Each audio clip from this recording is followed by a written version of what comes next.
entender o tópico. Aí a gente tem fármacos que podem ser agonistas e fármacos que podem ser antagonistas. A gente tem uma ideia muito errônea de achar que um antagonista ele vai fazer o oposto do agonista. Só que na verdade não é assim. Na verdade a gente tem a nossa célula e a gente tem um receptor. O que vai conectar nesse receptor? O nosso agonista. O antagonista ele vai impedir essa ligação do agonista com o seu receptor. Vocês entenderam? Então a função do antagonista não é se ligar na célula e produzir uma resposta contrária do agonista. Ele na verdade impede a ligação do agonista no seu receptor. E aí, para a gente diferenciar um agonista de um antagonista, a gente vai precisar saber dois conceitos: eficácia e potência. Eficácia, basicamente falando, é se um fármaco resolveu ou não o problema. Então, por exemplo, eu tô com uma dor de cabeça e eu tomei dipirona para dor de cabeça. Minha dor de cabeça melhorou, ele foi eficaz. Mas eu tô com dor de cabeça e eu tomei um paracetamol. Ele também resolveu, então também foi eficaz. Então, eficácia é basicamente se melhorou ou não o meu problema, a minha doença. Só que a gente tem um conceito de potência. Oi, menina. Vocês querem que eu volte para elas pegarem ou elas ficam na gravação? Na gravação? Potência. Aqui eu coloquei a definição bem assim do livro. Concentração produz 50% da resposta máxima. Basicamente, é a quantidade de fármaco que eu vou usar para produzir, para ter a minha eficácia. Então, eu tomei dipirona para minha dor de cabeça, só que eu tomei uma dipirona de, sei lá, 20 mg. Melhorou. Só que o paracetamol, quando eu tomei também para dor de cabeça, eu usei 50 mg. A concentração que eu usei foi maior. Eu tive que usar uma concentração maior. Qual foi mais eficaz? Qual foi mais eficaz? A concentração maior. Ambas. Eficácia só se resolveu o problema ou não. Qual foi o mais potente? Porque eu tomei uma concentração menor para ter a mesma eficácia. Vocês entenderam? Todo mundo entendeu? Isso é bem importante. Então... Pode repetir? É que eu não peguei. Vamos lá. Eu tô com dor de cabeça e eu vou tomar dipirona de 20 mg. Melhorou a minha dor de cabeça. Foi eficaz. Só que aí eu tomei com dor de cabeça e ao invés de tomar dipirona, eu tomei paracetamol. Só que eu tive que tomar, sei lá, de 50 mg. Resolveu a minha dor de cabeça também. Você concorda comigo que os dois foram eficazes? Só que para a dipirona eu usei uma concentração menor. Então, ela é muito mais potente do que esse aqui, que eu precisei de uma concentração maior. E uma coisa que cai em prova, eu já acho que eu só vi uma questão sobre isso. Eu tentei procurar, mas eu não achei. Que às vezes no enunciado tem essa questão do tempo. Tipo assim, eu tomei dipirona de 6 em 6 horas, foi eficaz. Mas eu tomei paracetamol de 12 em 12 horas. Quem foi o mais potente? Gente, até agora eu não falei nada de tempo. Tempo não tem nada a ver. A gente não vai olhar a potência em relação a tempo. A gente só vai ver a quantidade de fármaco que eu usei. Então, se cair essa questão, ignora. Eu sei que tem uma questão, acho que só uma, mas eu realmente não encontrei. Só que eu lembro que na época que eu estava estudando, eu fiz essa questão. Só ignora. Todo mundo entendeu, então? Então, a gente vai olhar isso no gráfico. Como que a gente vai ver, através do gráfico, se o fármaco foi eficaz? Concentração e eficácia. Eu tenho um fármaco A. Eu tenho um fármaco. Eu tenho um fármaco B. E eu tenho um fármaco C. Eficácia é aqui. Aqui, 100% de eficácia. Vocês não concordam que tanto A quanto B foram eficazes? Sim. O C foi o menos eficaz? Sim. Ele está aqui embaixo? Agora vamos ver a potência.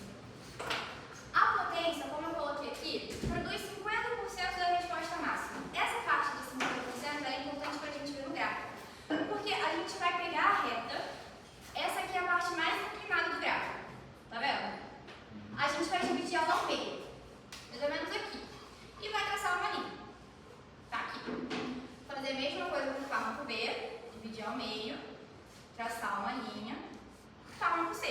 meio, traçar uma linha.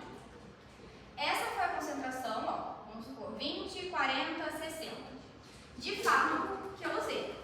Qual desses aqui é mais potente? O de 20 no A. O de 20. O intermediário? O B? E o... Mais Isso aí.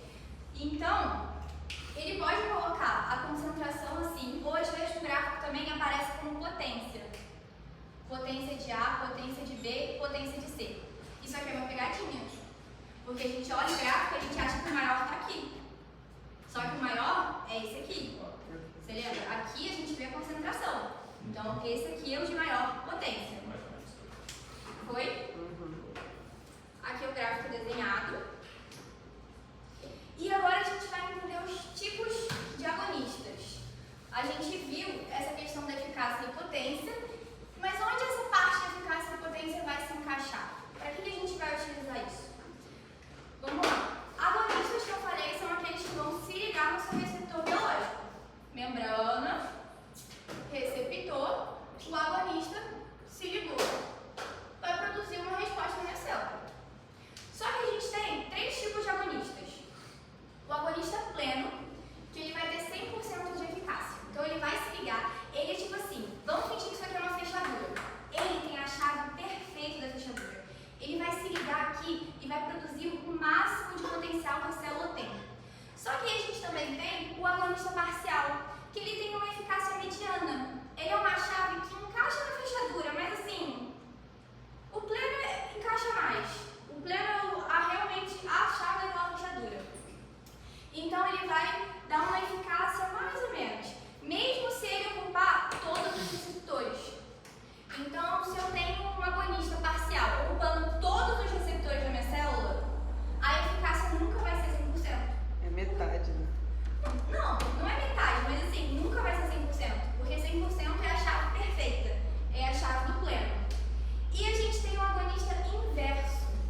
Esse agonista inverso, ele é importante. Por quê? Ele vai se ligar no seu receptor e ao invés desse receptor produzir uma proteína, fazer o que ele tem que fazer, ele não vai fazer nada. Ele vai se ligar e ele vai bloquear a célula. A célula não vai fazer nada. Só que aí você pode estar pensando, tá bom, como que eu vou diferenciar então um agonista inverso de um antagonista? Se o antagonista também faz a célula não ter função nenhuma. É porque o antagonista é um sítio, né? Não. Tem outra definição. Lembra que eu falei que o antagonista ele impede a ligação do agonista? A função do antagonista é impedir isso aqui, que o agonista se ligue. Se eu tiver um antagonista sozinho, ele vai funcionar? Ele não vai funcionar, porque a função dele é impedir que o agonista se ligue. Se eu não tiver agonista, ele vai impedir o quê? Vocês entenderam? Ele não vai impedir nada. Então, a principal diferença é essa. Um agonista inverso, ele pode agir na célula mesmo ele estando sozinho. Então, eu posso ter um agonista se ligando, um agonista inverso se ligando, bloqueando a célula. Diferente do antagonista, que eu preciso ter um agonista. Vocês entenderam? Todo mundo entendeu? Não entendeu? A necessidade ou não do agonista, que diferencia uma coisa da outra. Exatamente isso. Tudo ou essa parte? Só a parte do agonista inverso. Não entendeu? Então vamos lá. O que diferencia ele do antagonista ou a função dele mesmo? A função dele mesmo.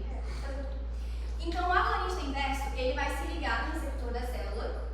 Só que lá no início da aula a gente falou que um agonista, quando ele se liga, ele gera uma resposta na célula. Esse agonista inverso, ele é diferente, porque ao se ligar, ao invés de ele fazer a resposta na célula, ele vai fazer aquela célula ficar parada. Ele não vai fazer nada naquela célula, vai fazer ela parar de ter resposta celular. Entendeu?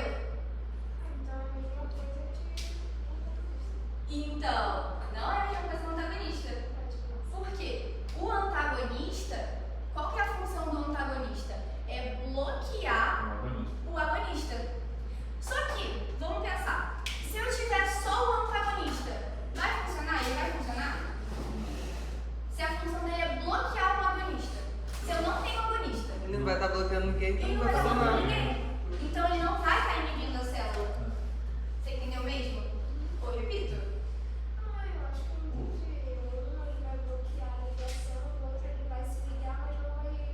Ele só vai diminuir a resposta do céu. Só Gente, diminuir. essa célula.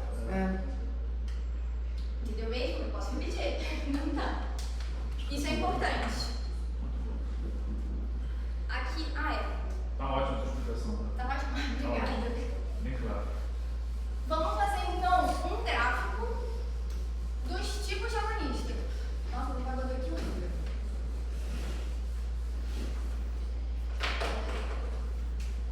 Gráfico. Só agonista. A, B, C. Quem é quem? Quero que vocês me digam. Ah, é um agonista. Mas agonista o quê? Pleno. Agonista pleno. Por quê? 100% é 100% de 100% de resposta. E o B? parcial. Parcial. Por que ele é parcial? Não é 50%, é menos de 100%. E o C? Inverso, que ele está no contrário. Bloqueia a célula. Ele bloqueia a célula. Ao invés de fazer uma eficácia, na verdade ele faz o contrário, não faz nada. Contrário. Entendeu? Ele faz o inverso na célula. Então esse aqui é o agonista inverso, parcial e total. Como que diferencia mesmo o agonista inverso do antagonista?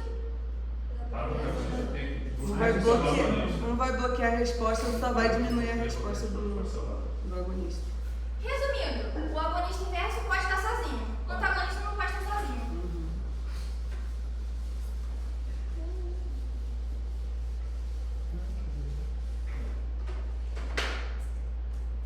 Aí agora a gente vai para os antagonistas. Gente, isso aqui é muito importante. Toda prova tem uma questão de antagonismo competitivo ou competitivo. Importantíssimo. Vamos lá de novo. Nossa célula, receptor, antagonista bloqueando a ação do agonista. Coloquei até ali em vermelho, ó. Antagonista sozinho, ele não tem ação nenhuma. Ele precisa estar com o agonista para funcionar, porque ele precisa bloquear o agonista.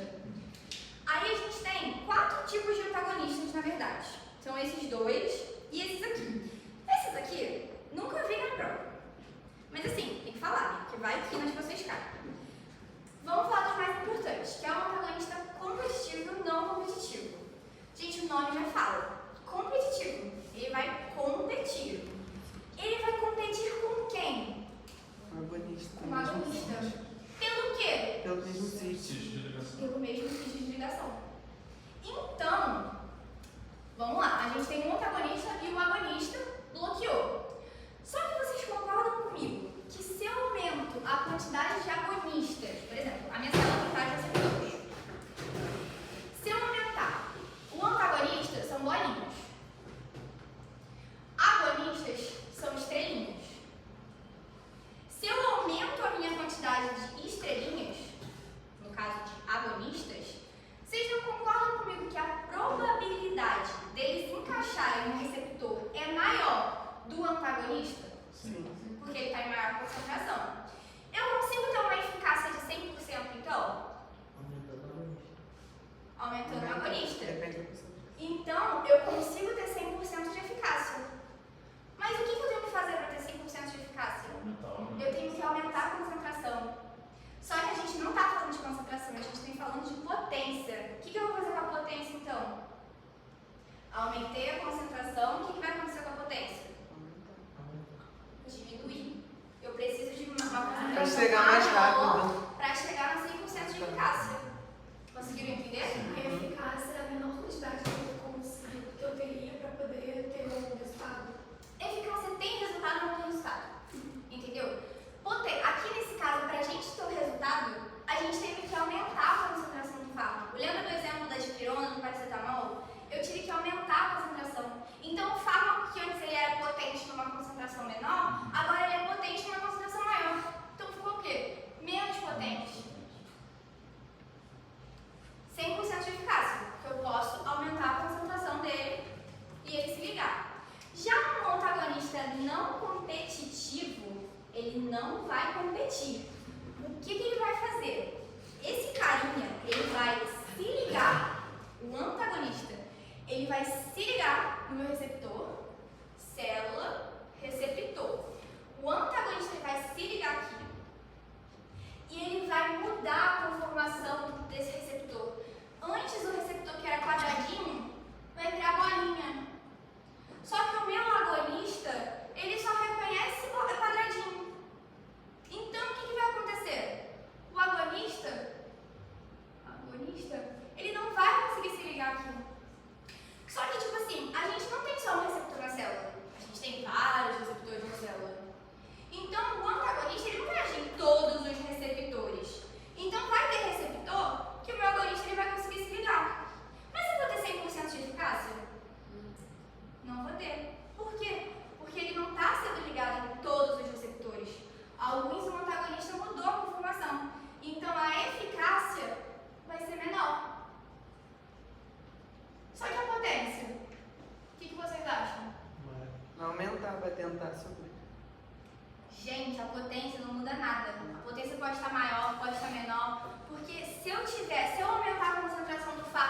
agonista, ele vai conseguir se ligar? Não vai, ele só reconhece quadradinho, virou bolinha. Vocês entenderam? Então, a potência ela pode estar maior, ela pode estar menor, não importa.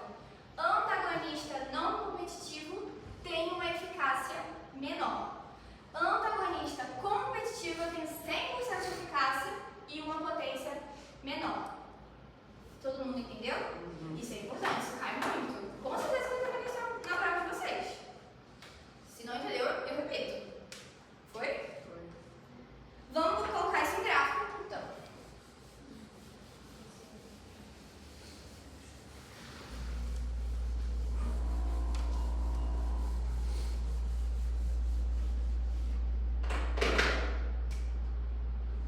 É o mesmo gráfico que o Maurício fez na aula de vocês.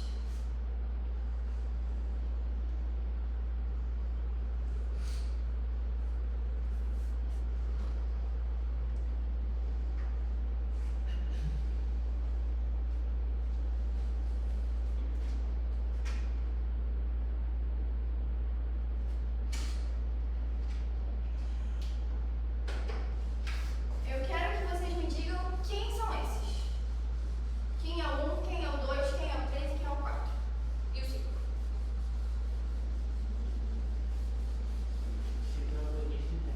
É, 5 é o agonista inverso. Por que é o agonista inverso? no contrário. Agonista. Um é agonista. Por que eu sei qual é o agonista inverso? Porque você estava no início da aula? Não? Então, a gente tem a célula. E aí, o agonista, geralmente, ele vai se ligar no receptor da célula e ele vai produzir uma resposta. Esses são os agonistas normais. Só que esse carinha, ele é inverso. Ele vai fazer o inverso. Se o agonista normal se liga e cria uma resposta, ele vai se ligar e vai deixar a célula parada. A célula não vai fazer nada. Entendeu? Por isso que ele é inverso. Ele vai fazer o inverso do que faria. Foi? Quem é o 4? Antagonista. Antagonista o quê? Não competitivo. Antagonista puro. Por que ele é um antagonista puro? Ele tá isolado. Lembra que eu Ele falei? sozinho. O antagonista sozinho não tem resposta nenhuma. Não vai fazer nada. Fazer nada. O competitivo é o 2. É o 2, né? O competitivo, Antagonista competitivo é o 2. por quê? Ele tá competindo no sítio de ação com o agonista. Calma aí, fala de cada vez. Fala. Pode? Você tá falando? Não. Fala então. Por que o 2 é o competitivo? Porque os dois chegaram juntos, né? Eles tiveram 100% de eficácia. Fiz aqui errado, gente. Mas e a potência deles? Vamos ver a potência deles? Acho que não muda. Acho que foi igual. Não. Lembra que a gente falou que essa é a diferença? É menor. Como é que a gente vai ver a potência no gráfico? Pega a reta, metade da reta, bota aqui. Reta, metade da reta, bota aqui. Esse aqui precisou de uma concentração de 20, esse aqui de 40. Um exemplo. Qual foi o mais potente? De 20. Então, aqui eu tenho um fármaco que ele foi 100% eficaz e ele teve a menor potência. Quem é ele? Agonista. É um agonista pleno. É. Esse aqui vocês acertaram, é um competitivo, mas quem que é esse aqui? Antagonista não competitivo, não tá competindo. Não competitivo. Por que ele é não competitivo? Ele não tá competindo no mesmo sítio. Não chegou a 100% de eficácia. A potência que vai importar, vamos ver? Não vai importar. Importa desses dois aqui. Foi? Foi pra todo mundo? Aqui, uma pergunta.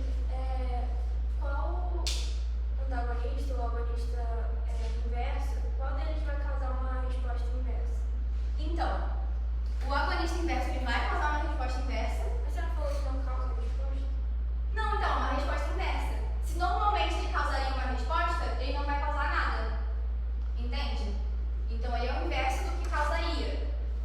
É confuso, porque eu estava falando isso no início da aula. A gente tem que acreditar que antagonista vai fazer a ação contrária do agonista. Mas não é isso. Na verdade, o antagonista deixa de fazer o agonista funcionar. Entendeu? Por exemplo, se eu tenho... Ele se encaixa no sítio. Ele se encaixa. Isso já é... se Aí encaixa.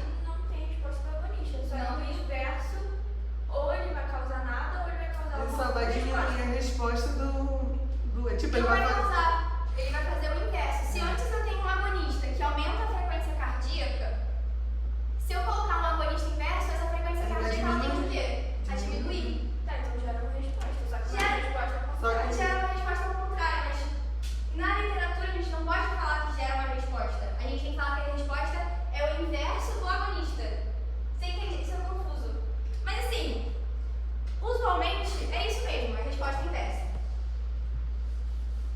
Mais alguma dúvida, gente? E o antagonista, no caso, não vai fazer a resposta também. O antagonista não fala, ele é o contrário do agonista. Só vai bloquear mesmo A ação do agonista. Aqui são os outros tipos de antagonistas que a gente pode ter. A gente pode ter o antagonista químico, mesma coisa, célulazinha, receptor, agonista ligou. O antagonista vai lá e vai bloquear. Só que os outros antagonistas, eles se ligavam onde? Eles se ligavam no receptor. A função do antagonista químico não é se ligar no receptor. Ele vai fazer o quê? Ele vai se ligar no agonista. Ele não vai deixar o agonista encontrar o receptor dele. Vocês entenderam que mudou o foco de ação? Existem duas formas que ele pode fazer isso. Ou ele pode destruir o agonista. Um exemplo disso, vocês já tiveram essa aula de acetilcolina. Lá em física 2. Acetilcolinesterase é uma enzima que vai fazer o quê? Destruir a acetilcolina. Vocês não concordam que aconteceu exatamente isso aqui? Eu tinha acetilcolina e o antagonista seria a acetilcolinesterase, que degradou a acetilcolina. E a gente tem um outro tipo, que é o de ficar grudado. A Clara deve ter falado isso, que quando um fármaco ele fica grudado na albumina, ele não tem ação, porque ele está grudado na albumina. O fármaco, para ter ação, ele precisa estar livre. Vocês não concordam que aconteceu a mesma coisa? A albumina seria o antagonista que se ligou no fármaco.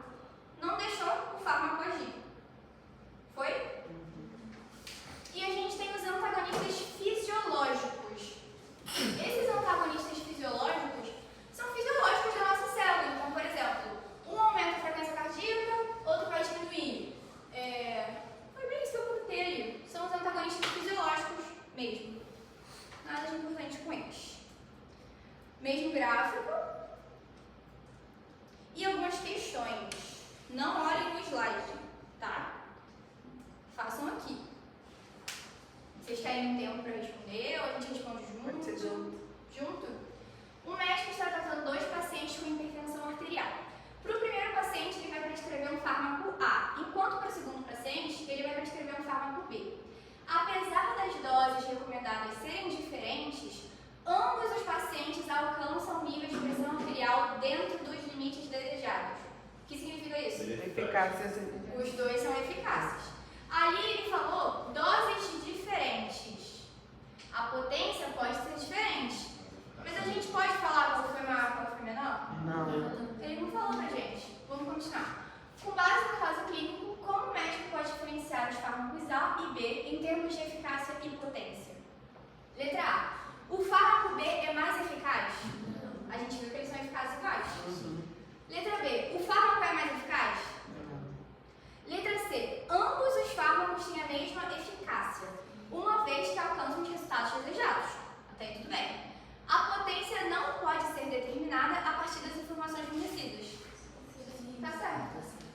E letra D, só pra gente excluir, ambos os fármacos têm a mesma potência? Não tem como a gente saber. Não tem. Não tem como a gente saber. Gabarito letra C.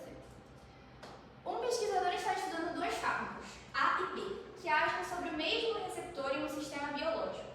Ao analisar os resultados dos experimentos, ele observa que o fármaco A age como um antagonista competitivo, enquanto o fármaco B age como um antagonista não competitivo. Qual é a diferença entre um fármaco competitivo e não competitivo? Eficácia e, no caso, a potência também, né? Tipo, se a gente estivesse comparando com outro. Como esses fármacos podem influenciar a eficácia e a potência em relação ao receptor alvo? Letra A. O fármaco B irá reduzir a eficácia da resposta biológica? Ele é não competitivo. O que vocês acham? Sim. Sim. Ele Lembra não que a vai gente falou que ele não vai conseguir se ligar? Porque ele mudou a conformação do receptor celular. Antes era quadradinho,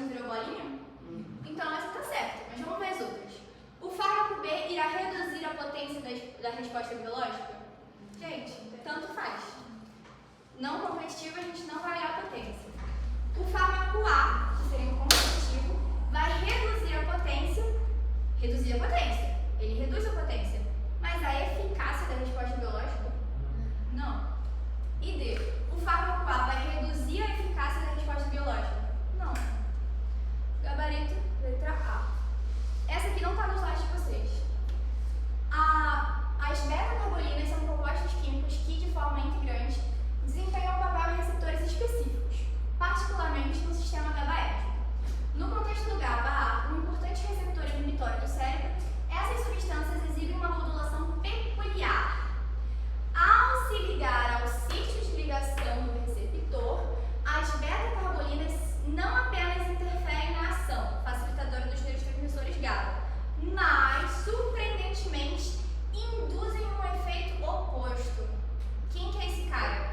Agonista inverso. Agonista inverso. Ele vai se ligar ao receptor e vai fazer a resposta oposta. Então, nem vou terminar de ler. Agonista inverso. Foi? Essa é a primeira parte da aula? Foi? Então, a gente vai agora para os tipos de receptores biológicos. Porque a gente está falando de forma geral, né? Que a célula tem um receptor e que o agonista vai lá e se liga no receptor. Mas quem são esses caras? Como que a gente vai classificar eles? A gente vai ver isso. Acho que não. Bem, a gente tem dois principais tipos de receptores. Os receptores que são localizados na membrana celular e os receptores que são intracelulares.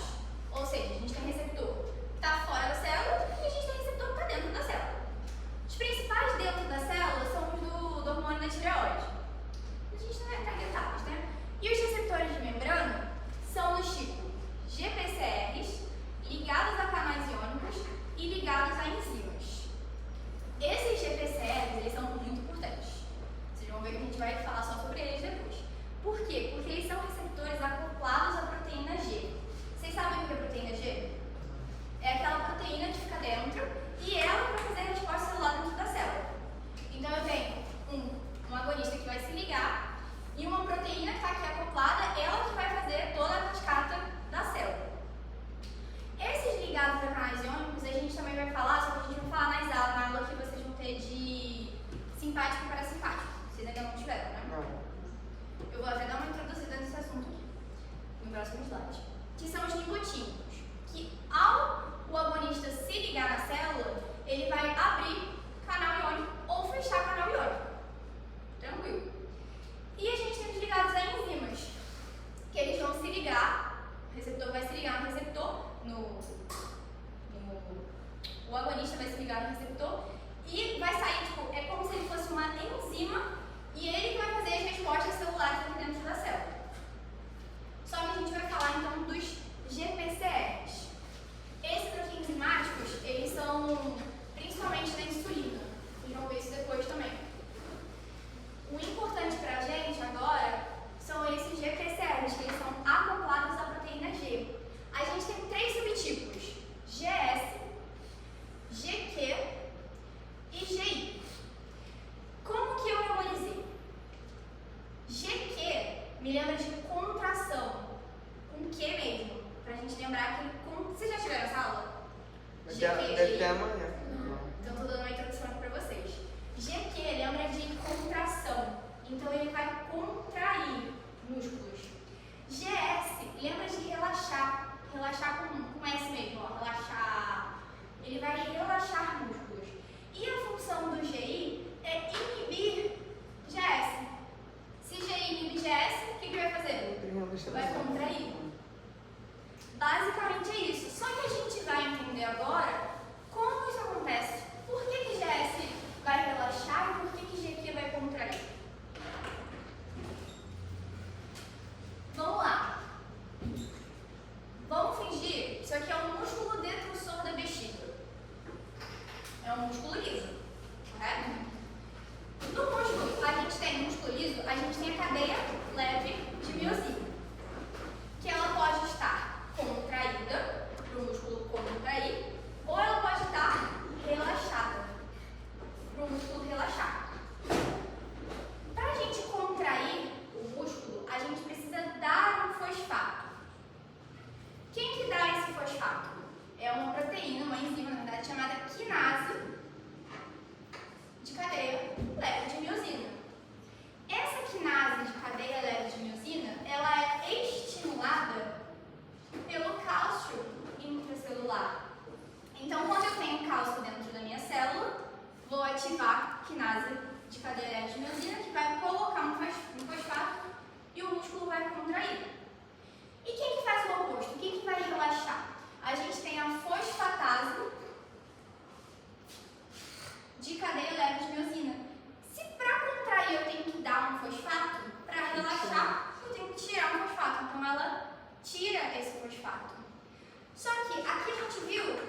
Contrair. Relaxar. E o PKC, ele vai inibir. Se PKC vai inibir cadeia leve de miosina, vai tirar fosfato, o que o músculo vai fazer? Não vai ficar. Relaxar, né? Agora eu fiquei confusa. Vai inibir. Não, ele vai inibir isso aqui, vai contrair. Vai contrair. Só que assim, gente, isso aqui, o Maurício vai falar pra vocês, mas vocês não têm que saber isso aqui. Exatamente detalhe por detalhe. É só pra gente entender que, por exemplo, no aqui, o que a gente faz mesmo que eu falei? Contrai. Por que ela contrai? Porque quando eu tenho um agonista, por exemplo, acetilcolina, se ligando aqui, ela se ligou no aqui, ela vai ativar fosfolipase C, que vai pegar o lipídio da membrana, vai transformar em DAG e IP3. IP3, a função desse IP3 é aumentar cálcio dentro da célula. E a função desse DAG é aumentar a PKC. O que vai acontecer então com o músculo? Contrair. Vai contrair. Vocês conseguiram entender por que GQ contrai? Agora vamos ver GS. GS vai transformar ATP em AMP cíclico, que vai virar PKA. O que PKA vai fazer no músculo? Relaxar. Então é por isso que GS relaxa. E eu tenho GI. Qual que é a função do GI que eu falei? Inibir o relaxamento. Vai inibir GS. O que vai acontecer com o músculo então? Vai ficar contraído. Vai ficar contraído. Como que ele inibe? Como que ele inibe? Ah, ele inibe. Como? Não deve ser importante. Não, ele inibe. Aí você pergunta pro Maurício. Então, aqui o principal ligante é a adrenalina. Vamos aplicar isso aqui para a clínica? Vamos supor que um paciente ele está fazendo uso de um agonista colinérgico. Todo mundo entende o que é colinérgico? Colinérgico, acetilcolina.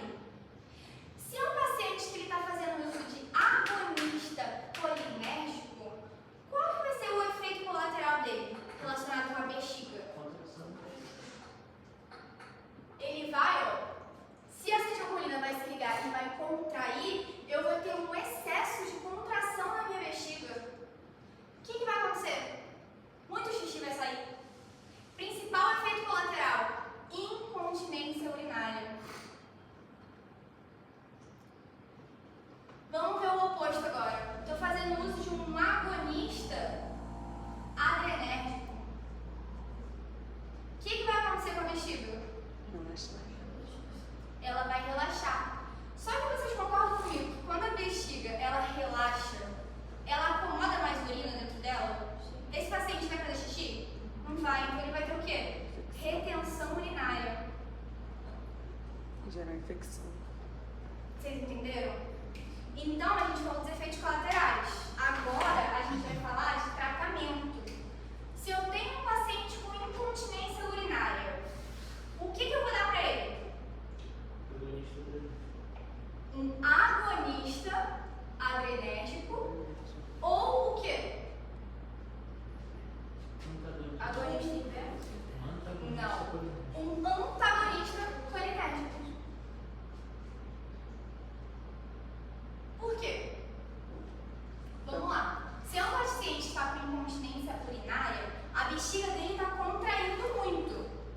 Se quem contrai é a acetilcolina, eu tenho que dar uma coisa oposta à acetilcolina. Então eu tenho que dar ou um antagonista colinérgico ou um agonista adrenérgico. Por quê? O agonista adrenérgico ele não vai relaxar a bexiga. Então faz sentido. Agora vamos pensar no paciente que está com retenção urinária. Ele está relaxando muito a bexiga. O que eu vou dar para ele de tratamento? Um agonista colinérgico ou Um antagonista. Adrenérgico. Por que não pode ser agonista inverso?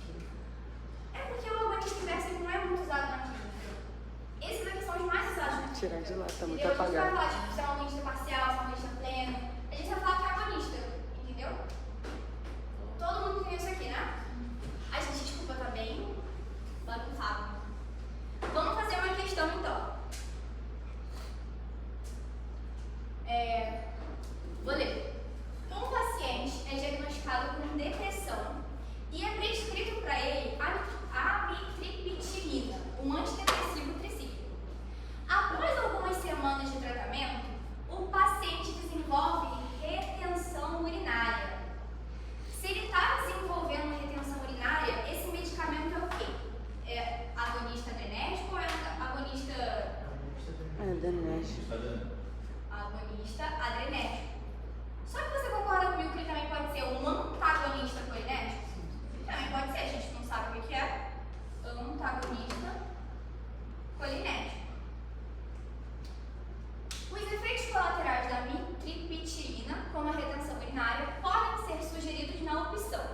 Aqui eu não falei para vocês ainda, porque vocês vão ter essa aula melhor, isso aqui é só uma introdução. Nem era para estar dando essa parte, mas eu achei que ficou muito pouquinho só aquele resto. Que muscarínico, agora para vocês, é a mesma coisa que colinérgico. Tá? Então, ali na primeira opção seria: a amitriptilina atua como um antagonista colinérgico? Pode ser. Vamos terminar de ler. Bloqueando esses receptores no músculo liso da bexiga, reduzindo a contração muscular e causando retenção urinária. Concorda? Concordo, então essa está certa. Vamos ver a letra B. A amitriptilina atua como um antagonista beta-adrenérgico? A gente falou que é agonista, então não pode ser essa. Letra C. Esse nome aí atua como um agonista adrenérgico? Até aí tudo bem. Estimulando os receptores beta-adrenérgicos na bexiga, promovendo a contração muscular excessiva e causando retenção urinária? Não. Se estivesse contraindo muito, eu estaria fazendo Muito xixi. Então, aqui